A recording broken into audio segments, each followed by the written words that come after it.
BYU basketball signee, the #1 recruit in the country. He is AJ Dybantsa. BYU is going to have a lot of fun watching this kid next season.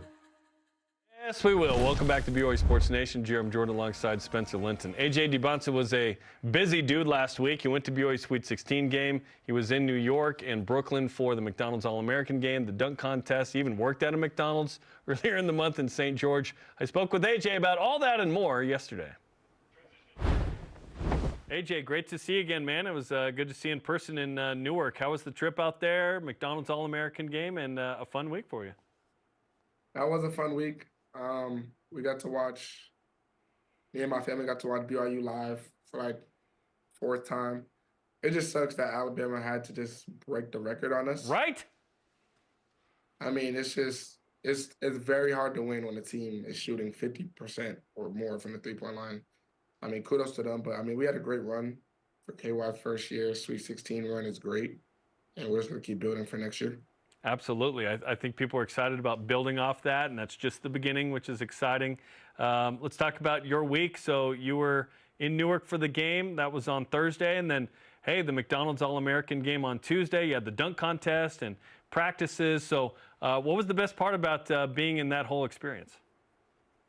No, it was just fun being surrounded by that much talent and the coaches.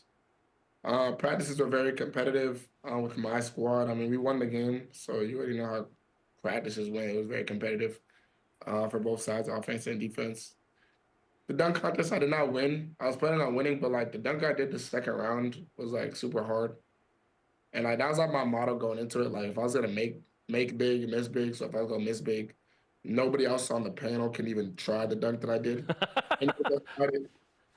So, I mean, didn't win that, but we won the game, which was the most important part. So, yeah. Let's talk about the dunk. You dunked and jumped over Angel Reese. How did you come up with that one? And was she super willing to do it? Or was it hard to get her to stand there and have you jump over her? Nah, my thought process was the first dunk, jump over the tallest person that's judging. And it just happened to be Angel. Nice. So, yeah, it wasn't really that hard. She was willing. She had trust in me for some reason. I don't know why she had. Do you know her at all, or she's just like, okay, sure? No, that was my first time meeting her. I mean, Nice. I think we've seen her, like, I mean, obviously, we probably see each other on the internet, but that was my first time, like, meeting her in person. Were you nervous, or were you like, no, I'm going to nail this? No, I jump over people taller. So, like, I knew I was going to make the dunk. It was just about not hurting her. Yeah. You put your hand on her shoulder just to make sure, right? Yeah. Because if I didn't, like, she is like 6'4"-ish. So if I didn't, I didn't want to like hit it. So. Who's the tallest person you've dunked over? Footer, I think like 7 foot. Wow. Yeah. So what's your top height you've touched, by the way? I couldn't even tell you. Probably like near the top of the backboard. Really? I'm probably not at the backboard yet, but near there. So like 10 something. That's pretty good. They said of David Thompson, NC State back in the day, played in the NBA, that he would jump up with $1 and leave 4 quarters on the top of the backboard. So I expected that at some point from you. That's the tale that was told with David Thompson. But yeah, let's talk about the game itself. 17 points, 7 of 12 from the field, 5 rebounds. You started the game with a dunk. You ended it with a dunk, which I think is kind of nice. How'd you feel about the performance in the McDonald's All-American game? Definitely good. Just playing with those great guys. Like, I mean, everybody has a role. So, I mean, you just got to find that role with what the coach gave you in practice, what you got to do. And I just did that to my full potential. I was trying to guard. I mean, I can't really say the best player on the floor because all of them are there for a reason. So I was trying to take different matchups and try to take them into harder shots and just make easy shots. So I made over half my shots. So that was really the goal for me. And just to grab 5+ rebounds, which I did. So got a couple assists, and I think I played pretty good. Is it competitive? Is it that and friendly? Is it what's the emotional vibe with those guys? Because you know these guys from growing up and playing with and against them, and you're going to play with and against them in the future, not only in college but in the NBA. What's the kind of emotional vibe with that group of talented guys? No, yeah, I think we all pretty much know each other. So, I mean, the good thing about our class is we're all friends off the court. But when it's on the court, like, there's It's just like we're trying to win the game. The East is trying to beat the West. The West is trying to beat the East. Love that vibe. Can't wait to see Darren Peterson and a bunch of the guys in the Big 12. Big 12 had the most McDonald's All-American. There's a little Big 12 pride there, I think, right? Yeah, we had Darren, me, Tunde, Sean, Isaiah, and Christianek. Not I bad. think that's it. Yeah. Kansas, Houston, Baylor, BYU, some of the teams in the Big 12 repping there, which is pretty cool. We're talking to AJ Dybantsa on BYU Sports Nation. I love how hard you go to the rack. Like your acceleration, deceleration, floater, dunk game, finish game, it's all awesome. When did you make that a priority? Because it feels like once you get going and go downhill, you're pretty hard to stop. I mean, that's always been like my play style. I just developed like learning how to shoot like 9th grade year. So, I mean, if the shot is open, I'll take it. But if there's a driving lane open, I'm going to take the driving lane. So clearly in that game, with all the space on the floor, and we're not all used to playing on that space, now not a lot of guys took, let me not say took, like, not a lot of guys were in gaps because the closeout was so long. So I took advantage of that, and I think all my points were in the paint, except for like one, like it was like a little floater. So, I mean, I just took advantage of the rim and just attacked the rim relentlessly. What's harder to, hit a three-pointer on somebody or use up the energy and effort that it takes to get in the paint and then finish? No, they're both equally as hard, especially with the line farther back on that court. I think it's pretty equivalent. Was it a college line or an NBA line? No, it was college. It was college line. Gotcha. Preparing for the next level. I love that. You're going to thrive in that spacing, by the way, especially in college and in the NBA. It's going to be fun, man. I saw the video of you working at McDonald's in St. George. What was that like? No, it was fun. A lot of pride, a lot of respect to those people that work there because it's very tiring. It's very hot in there. But I feel like I did a good job. What did you do a good job at the best? Not messing up any orders. That's key, right? Get all the items in there. What was hard about that process other than like, hey, you're on your feet and it's hot? No, I think the heat. Like when you're making the food, I think like I did drive through for like 45 minutes. So like that was like the easiest part. But when you're like I cook like a burger. Like when you're cooking all that food, it's super hot. You have respect for those guys. Yeah, absolutely. Shout out to all the fast food homies. We appreciate it, man. It's awesome.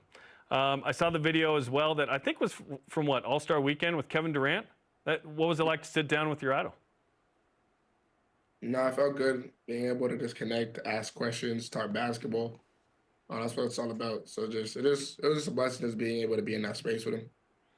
He mentioned he still wants to be in his prime when guys like you enter the league. He still should be in 2 years, right? Oh, yeah.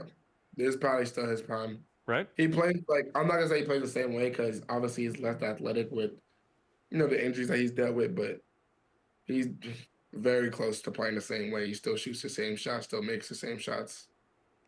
Got a little ankle injury. He's out right now, but he should be back soon. You mentioned it. You weren't going to ask the good questions to him because you wanted to do that offline. Will you give me a sense of some of the questions you asked him later?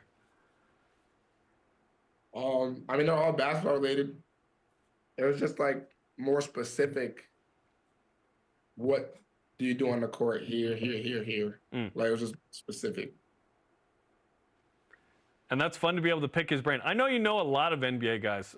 What's it like to kind of have them at your disposal to pick their brain and then eventually you're going to play with and compete against them? That's fun. I've definitely already connected with some of them, already asked questions, and they were willingly allowing me to respond. They responded quick. They responded within a day, and I used and applied them. So I texted them during like my Utah prep season, and I tried to apply as much as I could. That's awesome, man. AJ Dybantsa's on BYU Sports Nation. It feels like, certain generations like MJ's the GOAT, and then the younger generations like LeBron's the GOAT. Are you LeBron's the GOAT guy? I'm actually a Michael Jordan is the GOAT guy. Look at you.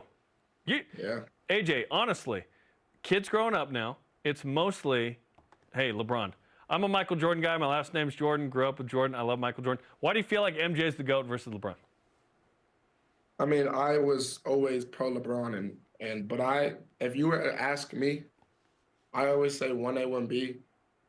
But it's fair. In this, since my dad was always like MJ, MJ, MJ, and I never even watched MJ.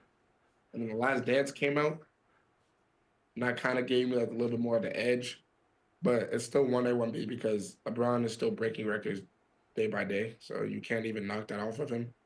But I would say Mike. If I had to choose one, I'd say Mike, but it's really 1A, 1B. It's a fun debate, and I like that you'd like The Last Dance because Michael famously said, and I took that personally. He just found reasons to be fired up, even if someone looked at him the wrong way. It was crazy. I loved The Last Dance too. I even named my son Tate Michael Jordan, so that's how much I like Michael Jordan. It was announced this week that BYU is going to play Nebraska in an exhibition game. That'll be your first kind of public debut in a BYU uniform. How do you feel about the Big Ten matchup in Lincoln, Nebraska to start things off? But when is that? We don't know exactly, but probably late October, early November would be my guess. And then the season opener we know is Villanova. But how are you feeling about competing against a Big Ten team to start things? No, it's good. Big Ten is also one of the better conferences. It's good to play against big-time schools in the beginning of the year. Solidify that rank for the tournament early. I mean, it should be fun. I don't know who they have right now because of the portal, but we'll find out. We'll do our film, and we should hopefully get that win. Even though if it's an exhibition, we should still want to shoot to win. Now that it's portal season and guys will try and test the NBA waters, how actively are you texting or communicating with guys like Yegor Demin and Richie Saunders? No, I'll let them handle what they need to handle. If they want to come back, if they want to pursue their dreams, they can pursue their dreams. Obviously, I want to play with both of them, but I'm not going to be that guy to sit here and pressure them to come back. A little bit of pressure would be awesome, though, right? Like, hey, look what we could do. Honestly, I wouldn't want to, but like, yeah. if I had like those aspirations, and like people are like blowing up my phone, be like, Joe, please stay for one more. Like, you don't know what next year's gonna hold. So yeah. You're going to be on campus at the end of the month in spring classes. What are you looking forward to the most about being on campus at BYU and in classes and in the gym? Just getting that relationship early. I know a lot of guys start in like June, like summertime-ish, so being able to be there for like 2 months prior and just get a taste of the energy, what classes are like, where classes are at, should be an easier path down the road. Let me know if you need to know where a certain building is. I got you as a graduate here. So, AJ, this is our last time hanging out on Zoom. Next time, I think you should be in studio, which would be great. It should be. It is April 3rd. Yeah, it should be. Let's go. AJ, we appreciate the time, man. Best of luck with everything down at Utah Prep. Thank you. AJ.